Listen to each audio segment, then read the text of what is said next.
take you to a special session now that is focused on sustainable ocean business.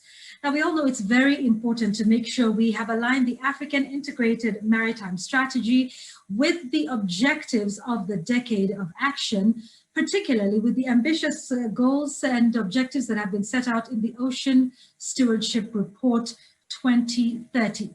Now, to take us through this, why this is important and how this can happen, I'd like to invite a champion in this field, Sturla Henriksson, Special Advisor on Oceans to the UN Global Compact, to take us through this one. Sturla?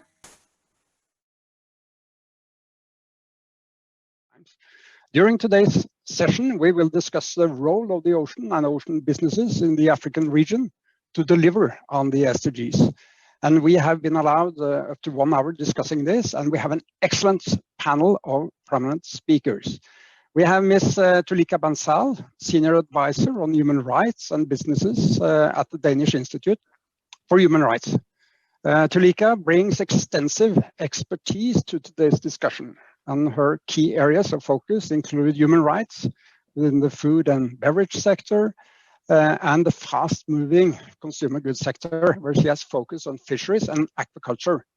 And in her time at the Danish Institute of Human Rights, she has conducted, led, or contributed to nearly 20 human rights and sector-wide impact assessments in various regions and industries.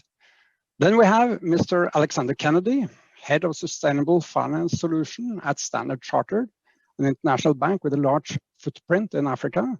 Alex has worked at Standard Chartered for a decade with positions in financial sales, development impact, and sustainable finance.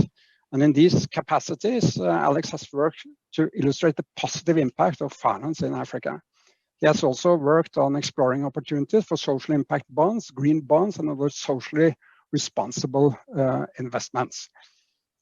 Our third and final speaker is Mr. Kugan Purseraman, who serves as Chief Operating Officer of the Seafood Hub Limited, which brings together all of the seafood activities in the IBL group and represents sector actors across the entire value chain of the industry. And with his considerable experience, Kugan brings a wealth of expertise on the seafood industry in the African region to today's discussion. So a warm welcome to all of you. And before opening the discussion, allow me a few minutes of introduction to frame our conversation, because this will be a conversation more than me, a Q&A session.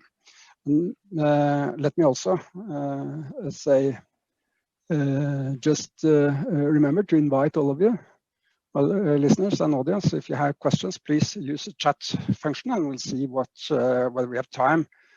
Try to have some time at the end of this this session to answer some of them.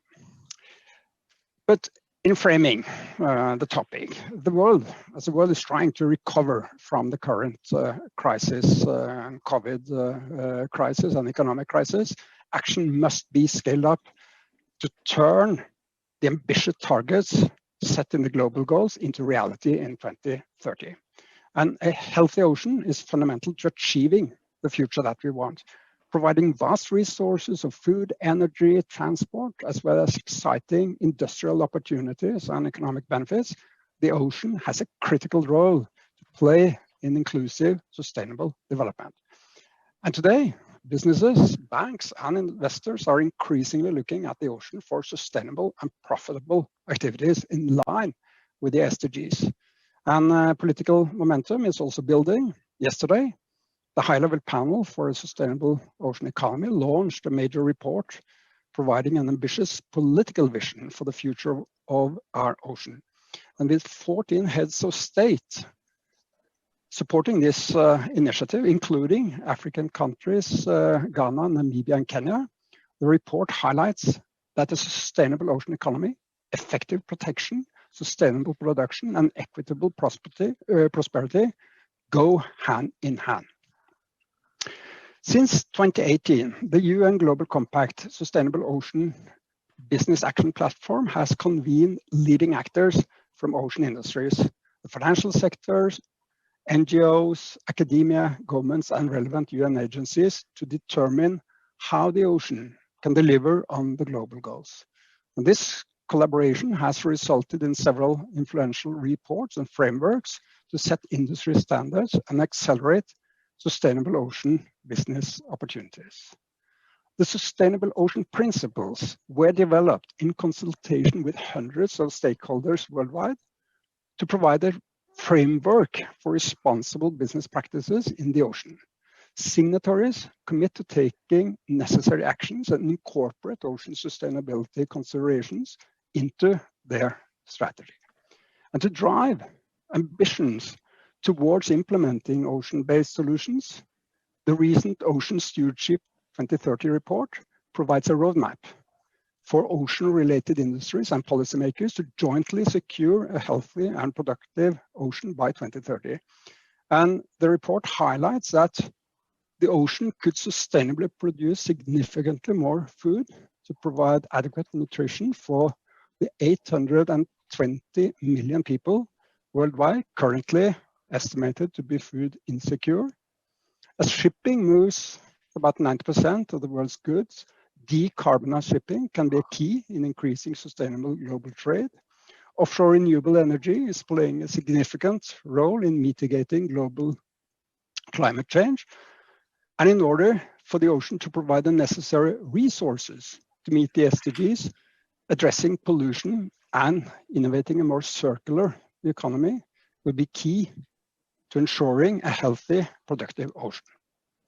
Increasing the collective understanding of the ocean through mapping and data collection will allow for sustainable management of ocean resources.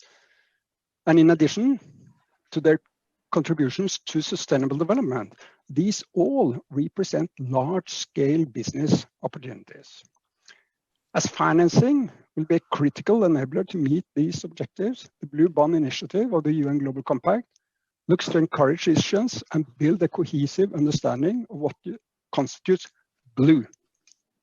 With the Sustainable Ocean Principles and the 5 tipping points serving as a framework, innovative financial mechanisms such as a Blue Bond can guide investments to accelerate sustainable ocean-based solutions grounded in science. And these solutions must be mainstreamed in order to enable their success. Nothing less than the future of our ocean, our planet, and our ability to meet the global goals is at stake.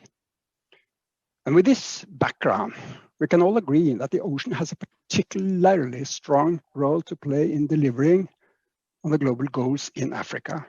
38 of the 54 African states are coastal states. More than 90% of Africa's imports and exports are transported by sea. Further, some of the most strategic gateways for international trade are in Africa, underscoring the geopolitical importance of the region. Approximately 13 million square kilometers of maritime zones fall within Africa's jurisdiction.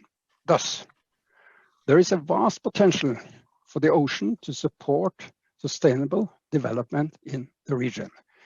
So, let's kick off this discussion by a bird's eye view from our esteemed panelists on the ocean in an African context. What are the main opportunities offered? What will be the key factors for success or failure in tapping these potentials? What are, in short, in your opinion, the big ticket items? And I'll pass on this first question to you, Alex. How do you see this? Sure, and thank you, Stella, and thank you, fellow esteemed panelists. I can tell already from your opening remarks, Stella, that we're going to have a very, interesting and dynamic conversation around the oceans here. And clearly, it's a matter that is of, as you've noted, extreme importance to us all, but also, hopefully, a matter that we can all rally around and really make some difference. So, I think just to introduce, as you say, the big ticket items, why does this, matter to Standard Chartered? Well, like you said, 38 out of 54 countries in Africa are coastal. In our footprint as a bank, 55 out of 60 of our presence markets are coastal. So this is really, really a matter that is of huge importance to us. out of those markets, 25 of them are in Africa. So, we consider our home markets, as you might well know, to be Asia and Africa. Now, with a focus on Africa, and as with most things I do in the work context, I'll try and focus on mitigating the downside risks, so doing less harm, but equally how we can also do more good. So using sustainable finance solutions, for example. So on the downside risk part, we see Africa as being incredibly vulnerable. So there are 19 coastal cities in Africa alone that have more than 1 million people living in them that are coastal. And these are at risk from climate change. So some coastal communities in sub-Saharan Africa already are losing up to 30 meters of land a year. So this is a problem, clearly. The ocean, as we all know, absorbs 25% of our CO2 and gives us more than 70% of the oxygen we breathe. So we really need to pay more attention, and this is extremely crucial in Africa. However, when we look at now, doing more good, there is a lot of potential. As your concept note pointed out, the value of ocean assets is seen to be somewhere between $2.5 to $3 trillion a year, and that makes the blue economy the 7th largest economy in the world. And in some of our African markets, some research we've done shows the ocean economy accounting for almost 20% of GDP. Again, switching to the risks, not doing anything will cost us. There was a piece of research done by another one of the UN agencies that estimated the cost of rising sea levels to be up to $20 trillion per year by 2100. China would face some of the biggest costs, but obviously these would kind of leak into Africa as well.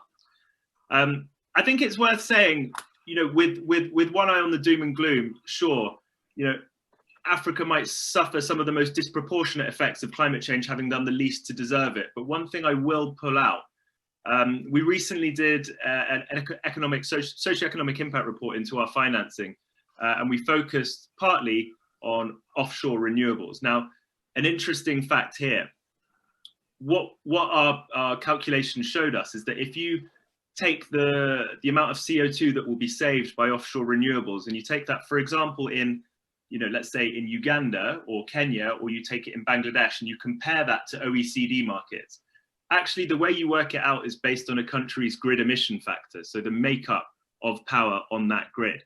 Now, clearly, in African markets, there is more coal on the grid, for example, than there is in France, which is mostly nuclear and renewables. So actually, by financing offshore wind or renewables in general in Africa, you're displacing up to 7 times more carbon dioxide than a similar sized plant in France. So actually, there might be disproportionate risks, but actually by financing emerging markets projects like this, you have a disproportionate effect in allowing the world at large to meet the Paris Climate Agreement. And for me, that is the huge reason why we just keep trying to drive capital to where it matters most, because we believe not only it's not flowing there, but it has the biggest effect.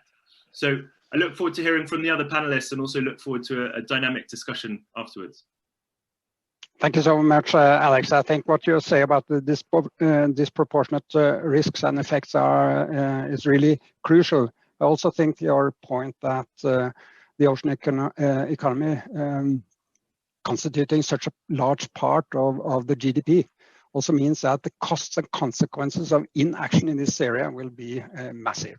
So thank you so much for those remarks. I turn to you, Kogan, for the same question, for the bird's eye view. Thank you, Stella, and welcome and hello to everyone online. I guess I must say good morning and good afternoon at the same time. So I'm from Mauritius. I'm going to take that question into a little bit different perspective from Alex. I'll take it from an industry perspective. And before setting in a bit the context, let me tell you that at the moment we speak, sustainability is a major challenge in the Indian Ocean. It is, we've built our business model over years on wild caught raw material, tuna, and this industry has evolved in an important way, be it in size and its contribution to the socio-economic development of the region. And as we say in our jargon, sustainability is key, because if there's no fish, there's no job. So if I tell you a little bit about what we built over years, our industry dates to early 70s. It's very start, and we built over that in the 80s. And today we have a whole value chain in Mauritius. From a company perspective, from our company perspective, our company's perspective, we don't fish, but everything around post to fishing is something which is in our remit and our jurisdiction. And we do absolutely everything. The fish comes to us. We've got private quays, we've got cold store facilities, we've got processing facilities. We export to the US, to the European market, and we produce a fairly important amount of tonnages from Mauritius in terms of processing. And we've got an end-stream business which also recuperate all co-products which are not valorized into pouches and tuna cans, which we do fish meal and fish oil. So we complete sustainable industry from that perspective of using ocean raw materials. So that's an important aspect of sustainability itself. Whatever is caught is processed, is used, is valorized, and goes back to the market. So there's no waste as we see it. So that industry has evolved importantly. That value chain today contributes to 25% of our exports from Mauritius. It contributes to a fair share of the GDP, nearly 2.5%. It employs 8,000 people in direct jobs. And you can double that figure in terms of indirect jobs with all the facilities, with all the services provided to the tuna industry. So very important industry which has evolved and which has become a pillar of our economy. And in the Indian Ocean, we were doing fairly well until recent years, where we've started having a real challenge. Catchers were fairly controlled, and to such extent that we could see the resources, the different species, they were within the permissible limits, which in technical jargon we call maximum sustainable yields. So that was the case a couple of years back. Unfortunately, over the last few years, we've seen that catches have been increasing, linked to many reasons. And gradually, we've seen today our situation in a pretty different scenario that it used to be. Out of the 4 commercial tuna species that we transform on the island, which are caught in the different zones, fishing zones of the ocean, 3 of them are considered as being subject to overfishing, which is fairly a big challenge. You know, when you start the day, you know that 75% of what you're about to produce, I mean, in terms of species, but 3 out of 4 has been rated as subject to overfishing by the Indian Ocean Tuna Commission. So, there we seem to be back again. So welcome back, and apologize for this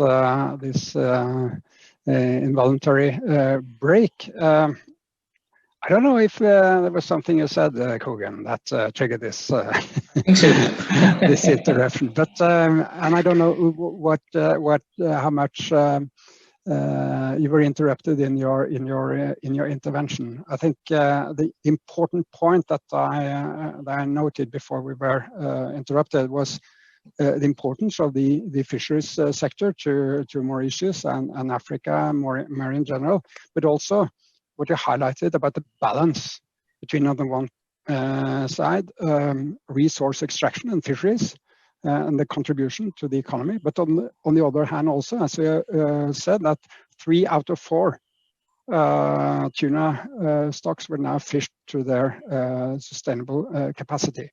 And on a global scale, we know that 90% of commercially extractable fish stocks are fished to capacity, overfished or extinct. So that is sort of a major problem in ocean management. Please, Kogan, please feel free to finish your intervention. Thank you, Stella, for recapping a bit of this. So as I was saying is over years, we've seen ourselves now moving to a zone of uncomfortable business dealing, where we are having 3 out of 4 species classified as overfish. And the worst has just occurred a few weeks back, is linked to that resource problem, the overfishing. There's been a call for boycott for tuna from the Indian Ocean by some retailers. So that its impact is pretty phenomenal. It directly impacts jobs, it directly impacts our industry, it directly impacts our GDP. But what this will not achieve is, all it will achieve is reduce our production capacity. It will reduce the amount of fish processed in our country, in this region, but it doesn't in fact have an impact on reducing fishing, because as is, fish will still be caught, it will still be to the tune of the tonnages they are at the moment, and they will just transfer, they will leave the ocean to other places. And we do see a fair amount of fish caught in the Indian Ocean, tuna caught in the Indian Ocean, changing ocean and being processed. So calling for a boycott will achieve absolutely nothing, in the sense that it doesn't go back to the resource problem. You know, we all learn basic economics. Wants are unlimited and resources are limited. So we're talking about the resource issue, which is absolutely important. So as I said, we are now confronted with a major challenge, and sustainability is on the forefront of the whole business dealing of tuna and Mauritius. And we're in dire need for management strategy to address this problem of natural resources. And not only address, but measures need to be adopted, needs to be enforced and controlled with full monitoring and compliance in the shortest delay possible, such that these natural resources could be restored and come back to sustainable yields, and allow industries, I mean, when I mean industry, I mean everything from fishing up till it reaches the customer's plate, that it remains with a good footprint of sustainability. Yeah. Thank you, Kogan. I think that you eloquently is illustrating also the genuine self-interest of industrial actors and business to strike this balance between a healthy and productive ocean, and at the same time increasing industrial capacities, which we need in order to achieve the sustainable development goals. And I think there are very few industries in which this is sort of so pointed and focal issue as in the aquaculture and fisheries industries. There will be no profits to be made out of empty or dead oceans. So thank you so much, Corinne, for those introductory remarks. We still are on the introductory remarks and the bird's eye view. So now I turn to you, Tulika, on the human rights perspective, please. Thanks, Sturla, and thanks to my co-panelists. So I will indeed speak about some of the challenges and opportunities from a human rights perspective. And let me note that most of the work that we have done in relation to ocean industries relates to fisheries and aquaculture. So what we have seen over the past few years working on this agenda, that while a lot of efforts have been made to put human rights on the agenda, it's still limited in the African continent. There is more focus on environmental issues in relation to fisheries and aquaculture than on human rights. So this human rights lens or human rights-based approach is not ingrained yet in ocean industries and in the fisheries and aquaculture sector. And while there is attention to labor rights issues, so we hear about, for example, exploitation or forced labor issues on fishing vessels, there is less attention to the impacts on, for example, small-scale fishers, community members, indigenous peoples. There's also not that much focus on, for example, the impacts on women, both women in the workforce in these industries, but also women in communities. And it's important because women are often differently and more adversely affected than men. So this requires more attention. Another challenge that we're seeing that is the lack of data. There is not that much data yet on the human rights or social impacts of ocean industries in the African continent. So Alex already gave us some numbers, some figures, and those actually help us to drive sustainability. And so there's a need for more and more data and numbers on social, environmental, and human rights impacts, and how ocean industries can address these issues. Then two more things that I wanted to mention is that there is a lot more transparency these days. Companies are publishing more, are more open about sustainability, social and human rights issues, but more needs to be done. We need to push businesses more to be open about challenges and make that normal for companies. So companies speak about sustainable development, the sustainable development goals, but human rights still remains a little bit of a tricky topic. Businesses are sometimes afraid to use the word human rights, and I think it should become normal, and companies should be pushed to that. And the last challenge that I wanted to mention relates to other industries than only fisheries and aquaculture. We're moving towards renewable energy, renewable oceans energy, which is a very important move to address the climate crisis that we're in. But we should also not forget that renewable energy is not by default clean or good. It will help to combat one aspect, which is the climate aspect, but it still needs to be done in a sustainable and human rights friendly manner. So we should not forget to look at the human rights impacts that renewable ocean industry can have. But these were all some of the sort of challenges, but of course there are also a lot of opportunities, and we should also look at the positive sides. So some good developments and steps forward have been made. First of all, that of transparency and traceability. We're seeing more and more companies in the fisheries and aquaculture sector tracing their full supply chains. And this is really a good, helpful approach where companies are using, for example, technology to trace from catch to plate, all the steps in between. And this can help us to improve when there are impacts, issues, challenges, to identify them and to address them. And then it should also be noted that besides businesses, other actors are also very important in playing a role. So let us not forget the role of states and governments and what they can do to promote responsible business conduct. And what we've seen in Africa is that a number of countries have ratified relevant ILO conventions, for example, ILO Convention 188 on work in the fishing sector. And that's a good move.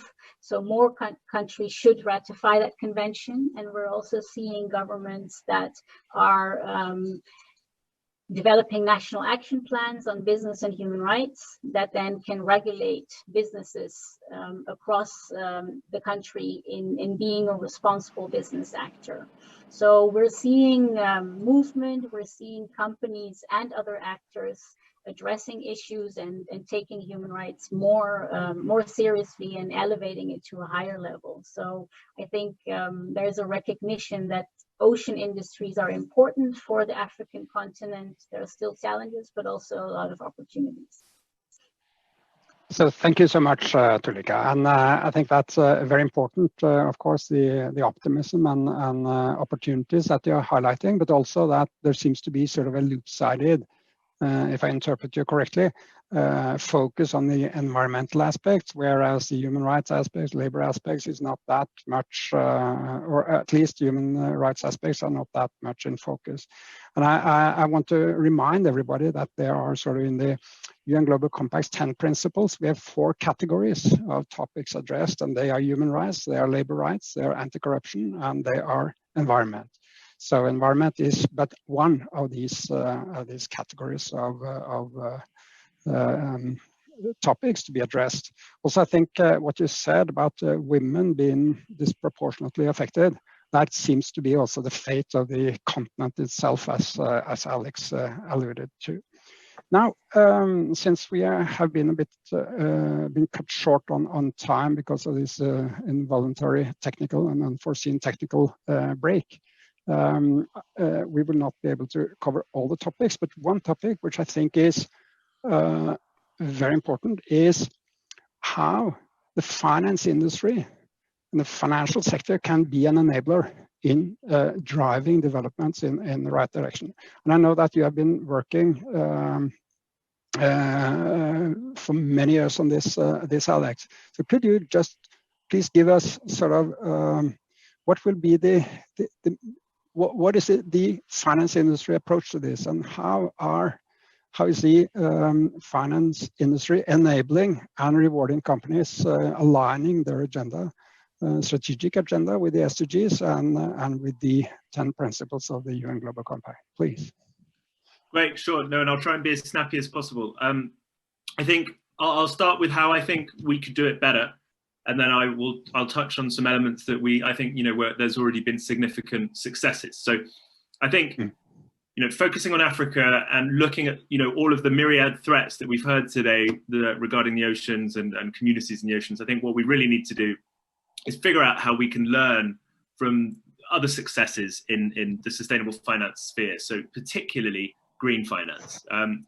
And I think, at times where I've spoken to, regulators, NGOs and other partners in our footprint countries, we often talk about the 3 Ps.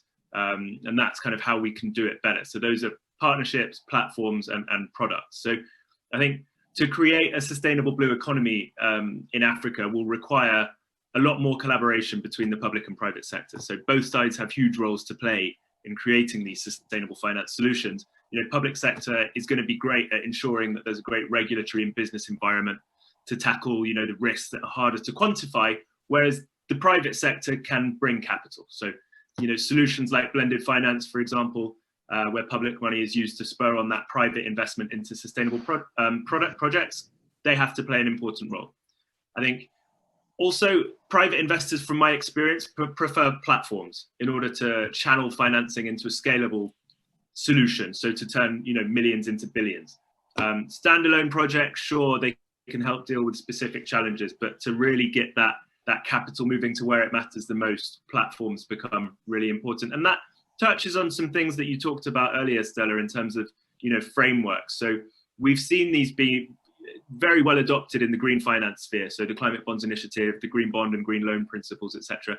And we're starting to see the emergence of frameworks in other areas. So, the European Commission Sustainable Blue Economy Finance Principles and the WWF's Blue Principles, etc. I think the next step for us is to really turn these into investable platforms. So I'm sure you guys had heard of the World Bank Scaling Solar program, and replicating that in the blue finance world is inevitably where we have to go. I think also from an investor point of view, they prefer comparable liquid products that they can buy and sell, like they already do with green bonds. So, on the subject of Africa, Africa is already a pioneer in the blue bond space. As you'll know, we kind of helped out on the Republic of Seychelles issuing the first sovereign blue bond a couple of years ago. Although it was only $15 million, massive impact in marine protected areas, governance of priority fisheries, and really developing what was a non-existent blue economy. So it was a small issuance, but the success has attracted tons of interest from kind of international investors and regulators. So in order to get capital to where it matters most, I think that's what we need to do. Equally, as I alluded to at the beginning, educating investors that actually where the finance happens almost matters more than how much finance happens, right? And the fact that I think what's becoming apparently very clear to the finance community where I work is that no one can do this alone. So, keeping global warming to an increase of 1.5 degrees is going to cost a lot of money. Standard Chartered can't do this alone. Unfortunately, neither can the UN. I think we need to realize that we all need to partner in a way and collaborate in a way that we've never done before. And we need to leverage those successes of green and really democratize the benefits of sustainable finance. So thank you, Alex, for those very important remarks. And just to emphasize what you're saying, we have been in the Global Compact, we have been working with some of the world's largest and leading financial institutions to develop the blue bond concept. And this is it's within the space of the green sustainable finance concept. What we found and what I think is sort of an inherent challenge still going forward, even though we have tried to make a concept which is sort of consistent and firm, and we see now that there will be issued blue bonds where there is a massive interest from institutional and other investors in order to buy these bonds, which also means that the companies issuing bonds, they are rewarded from the financial sector, which is in itself is important. Now, at the same time, it raises a lot of questions, or some questions at least, relating to how do we avoid the greenwashing issue? How do we have transparency? How do we have KPIs, measures, in order to make sure that this is these are sort of bona fide blue or green bonds? But I think that we are moving in that direction now, which is extremely important. Kugan, how do you see the Tulika, you had a comment on that. I guess that part of what you are working on the human rights, labor issues side, that is sort of part of what you will need to ensure to have a proper due diligence on what is sort of green and blue bonds going forward, please. Yes, so I just wanted to say that when we want to make sure that ocean industries are doing the right thing, we need to make sure that companies can demonstrate that. And for that, companies need to assess and address their negative human rights impacts.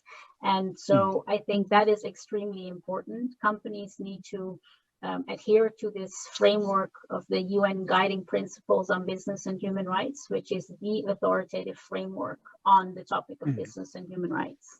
And as many of you may know, the UN Global Compact and the Sustainable Ocean Principles are all aligned with the UN Guiding Principles on Business and Human Rights. And this framework really provides a roadmap for businesses on what they should do to make sure that they don't have any adverse impacts on people in their own businesses and in their supply chain.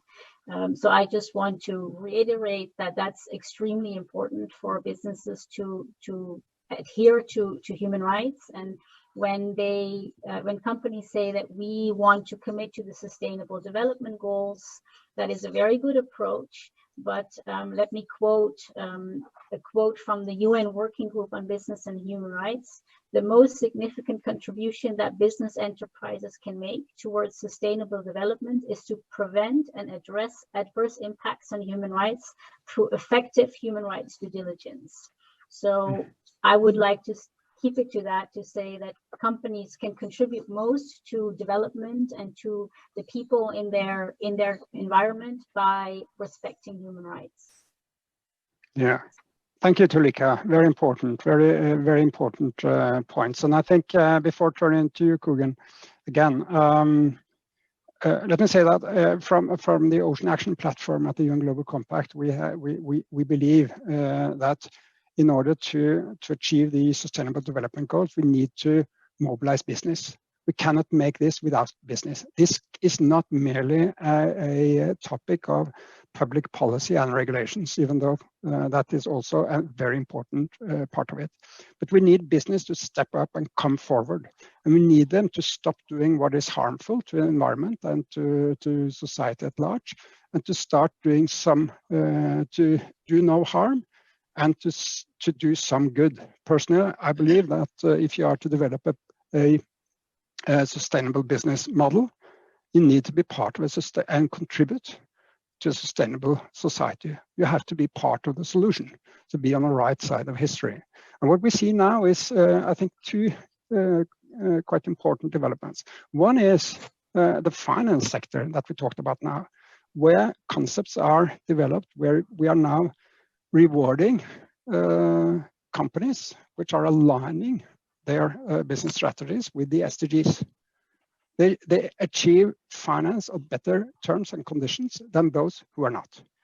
Also, the Sustainable Ocean Principles, they are taking effect in the sense that businesses are not disciplining businesses. And I can tell you two examples, concrete examples. Major insurance companies now terminating insurances for fishery companies not reporting on their quotas and catches according to international standards. They lose their insurance. Another example, major banks now withdrawing loans, and also major institutional investors withdrawing their investments from shipping companies practicing beaching in Bangladesh or in Pakistan and India. So here we see that business is disciplining business and driving business towards higher standards faster than the regulatory framework. So that I think is an encouraging and very important development. And in that vein, Kugen, can I ask you, because you are sort of, your activity is in the middle of this, striking this balance between economic development, commercial industrial development, and also environmental and social sustainability. How do you work in your value chain, in the tuna fish value chain, to ensure that you have quality assurance, that you have transparency, accountability all through the value chain of your company, of your tuna fish production? So when it comes to sustainability, I think it's really an open dialogue. Whether you are in B2B or you're in B2C, it's got to be an open dialogue, a very transparent dialogue. So what we can ensure, and obviously we are on land, you know, we are inland, so we can ensure a lot of things. What our businesses ensure is a full traceability from the fish, where it comes, where it's been caught, by whom, when, up till it reaches the consumer plate. We can very clearly give full traceability of that. But obviously this is one part of it. This is what we can assure, and this is how we run our businesses, and this is how we've been running our businesses over years. So sustainability is really at the heart, and strictly linked to sustainability is compliance, is traceability. You cannot prove something sustainable if you cannot prove the full line, the full routing of that sustainable product. So that is something we are doing already, and we're bringing to the market today a fully traceable product. But there are still challenges, you know, when you come in the industry, what you can control, what is really put forward. There are still gray areas in industry. I think you've all read articles, we've all known about all those published reports where there are lots of challenges at sea. You know, IUU exists for that reason, because it is practice, it exists. So there's still challenges, there's still a gray area, there's still a lot of things to be done, because what we control is what is landed, what is transformed, what is exported, what is consumed. But what we don't control is, I think one of the speakers spoke about lack of data earlier, and lack of data is still a challenge in that sense. So from an industry perspective, you may do a lot, but when you're talking about sustainability of the ocean, it's not only what is landed, what is transformed. There's a lot which is happening out there. And this is where I think countries in Africa, they really need support. They really need to have a framework. There are models which exist in the world today where catches are well controlled, where seas are well protected. Everything is done in full transparency. I would say there's still some job to be done. We're still a long way to reach that level of transparency and fully compliance in the food chain. But from our perspective, from our industry perspective, yes, we are fully compliant with, we can bring any product to any customer and fully traceable from where it comes from. Yeah. Okay, thank you for that, Kugen. I just want to remind everybody that from our Ocean Stewardship 2030 report, we made sort of, as part of that, we identified 5 tipping points for the ocean. And fully traceable and sustainable seafood is one of them. The others are clean energy, renewable energy, electricity from the ocean, decarbonizing shipping, ending waste and pollution entering the ocean, and also increase data collection and dissemination of ocean data, knowledge about the ocean. It's a by the way, it's a paradox, isn't it? That while the surface of the planet Mars is mapped in detail, 90% is mapped in detail, while only 10% of the seabed of our own planet is mapped in a similar manner. So that is, of course, also a common undertaking, which is very important, and which Tulika also alluded to, the collection of data, knowledge about the ocean, which will be incredibly important, and which also will be an important part of policy design and ocean management. And that is the last topic that I would like to touch upon here. That is the interaction. You spoke about that, Alex, the interaction between the private and public sectors as one of your three Ps. Could you expand a bit on that? What is the most important aspects of that collaboration, that partnership, and what do you expect from the policymakers? Sure, I think very happy to tackle that, but I'd like also just to touch on your point from before when you mentioned kind of green and blue washing.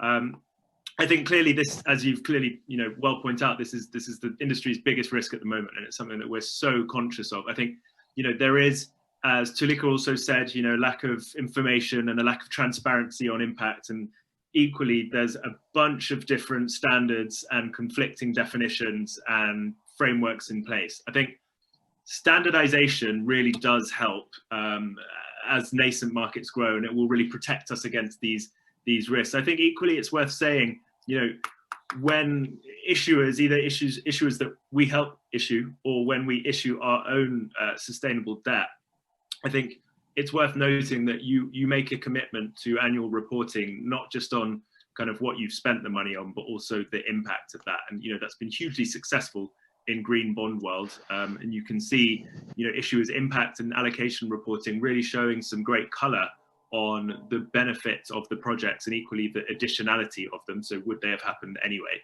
And I think as these standards and these kind of disclosures are more encouraged in the financing sector, and it's definitely our responsibility to ensure that our clients, not just sign up for it, but follow through on it. I think that will really help with the kind of green and blue washing that we talked about. I think in terms of public and private sector, as I said, I think the public sector really can smooth the way for the private sector to innovate. And I mean that in a kind of, regulatory and business environment in terms of, also, thinking through potential risks and upcoming regulation, the EU taxonomy, for example, being one that is definitely on all of our horizons. I think in terms of how the finance sector can help, so what the private sector can do, I think, you pulled out a few sectors there, and I've written them down. So, you talked about shipping.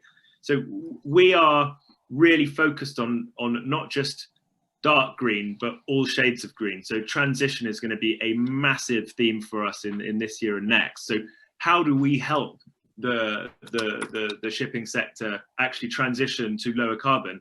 And in fact, there's a quite big success we had very recently, not in shipping, but will be applied to shipping in the future. We helped a Middle Eastern airline, it's a public deal now, so Etihad Airways, we helped them issue the world's first transition bond from an airline. And actually, to talk through a couple of features on it that are very applicable to other sectors like shipping, it was a use of proceeds financing, where they were financing kind of newer and more efficient aircraft, right? But equally linked to it was a kind of sustainability linked portion. So if they don't hit some very ambitious CO2 targets by 2025, in effect, they will have to buy carbon credits for the world that they can't claim themselves and can't use towards their allowances. So it's not just making sure that they're financing the right stuff, it's ensuring that if they don't hit their targets, they're going to have to pay for it. And I think these are absolutely kind of methods, models, and structures that we're road testing now with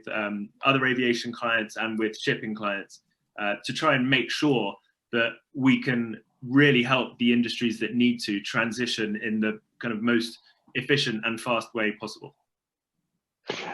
Thank you, Alex. I'm reminded by that we have a hard stop in less than 3 minutes. So I think that I will invite Tulika and Kugan for some final comments on this, some brief final comments, please. So Tulika, you first. Yes, I already alluded to it earlier, but I think a very important role for here in this topic is for governments. And one development that we're seeing is the move from voluntary frameworks to regulate businesses to mandatory frameworks. So in Europe, we're seeing the move to mandatory human rights due diligence laws, which means that companies of different sizes will have to report on how they're addressing human rights issues. And I think this is going to be the future for the world, because you'll need a mix of voluntary frameworks and hard law to make sure that businesses do the right thing. And that will then make sure that businesses are pushed in that direction. So I think that's a development that we'll be seeing more, and for businesses to keep their eyes open to. Thank you. Thank you so much, Tulika. So, Kugan, some final thoughts from your side? Yeah, I would like to touch up with what Alex just said. You know, it's closely linked to financing. Is I think the industry has to be rethought.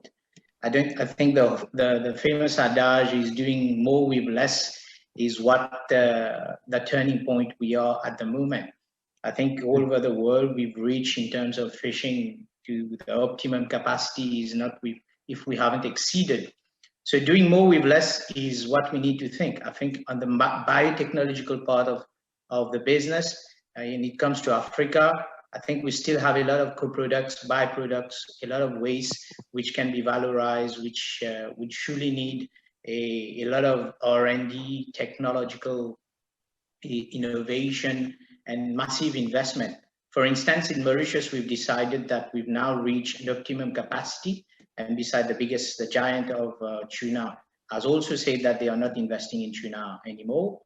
And what we are doing is we're really taking this avenue of doing more with less. Our next investment is 100% green. We are putting up, as I said earlier, we are a zero waste industry. We are going up the ladder by taking effluent, converting effluent into energy, methane. We're going to run our boilers with methane.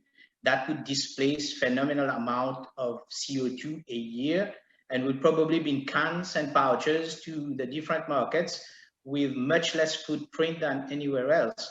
So this is a kind of rethinking the industry which we're looking at. But obviously these are high technology, these needs a lot of R&D, massive investment. And this is the kind of cooperation where the public, private, and banks could really be interesting. And for me, that's the turning point of the industry. We should no more talk about expansion. We should talk about doing better things. Thank you so much, Kugan. That was, I think, a very good summing up of what we have discussed. Thank you so much. We're on overtime already. Thank you so much to all of you three for participating in this thought-provoking and meaningful discussion. Also, going forward, next year will be a critical one for the ocean, and there will be a number of milestones coming up. We have the UN Ocean Conference, co-hosted by the governments of Kenya and Portugal, postponed from this year, will be reconvened next year. And also the COP26 on the climate, where ocean will play a critically important role. So thank you so much to all of you, and stay safe. Bye for now.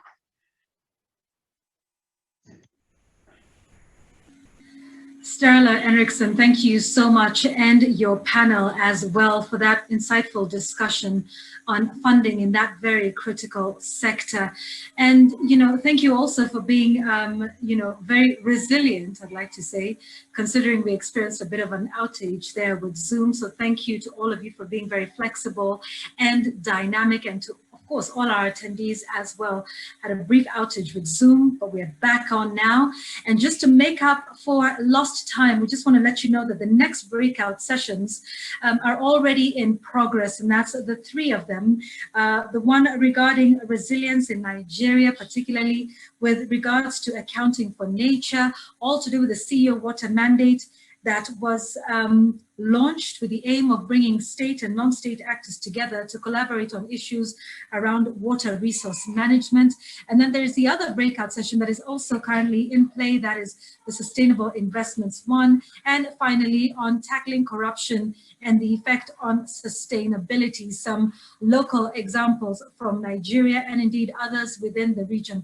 Those are ongoing, so please head on to the breakout sessions as well. Remember to continue sharing everything that that we are seeing here, and we see you connecting as well. So thanks very much for that. Hashtag is Global Goals Local Business. Those breakout sessions happening now. If you're not on there, please make sure you hop on, and we'll see you back here in about 40 minutes from now for us to get into our third plenary session and much more to discuss when we return. So please enjoy the breakout sessions that are currently in session. Thank you.